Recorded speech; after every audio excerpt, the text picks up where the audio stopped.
We ordered about 16 egg birds. Hopefully they all survive the USPS transport process.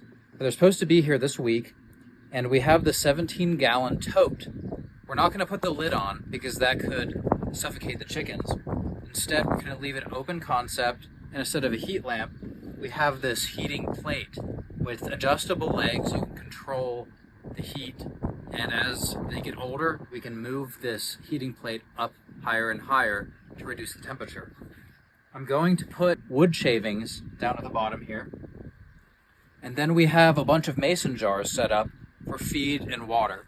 For the food tray, all we have to do is fill this up with food.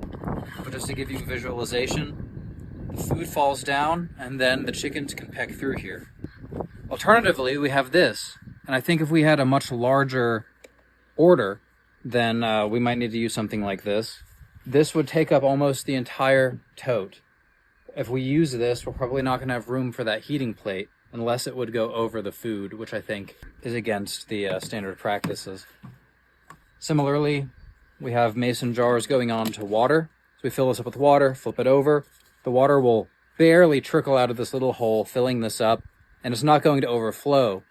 It's designed so when the chickens drink the water, it replenishes the amount of water that was removed. We probably will not need all three of these, but just in case, we do have them. So I'm going to go ahead and throw some wood chips in here right now. Back at our original homestead, we purchased our first round of chicks from Tractor Supply. That's why we have some of these accessories on hand. This time around, we decided to order them from Murray McMurray Hatchery, but we purchased the wood shavings and our first round of chick starter feed from our local Tractor Supply.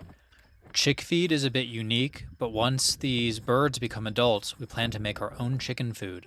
Hi, you're just babies. Welcome to the world. Welcome to the world, little ones. As you can see, Angie was pretty excited to see the baby chicks when she got home today.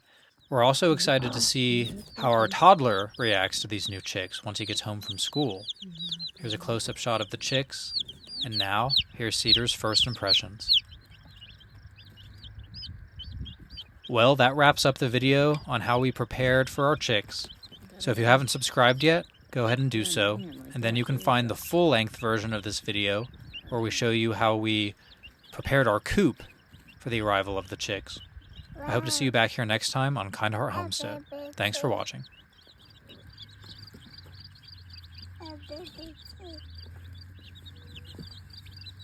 A baby chick.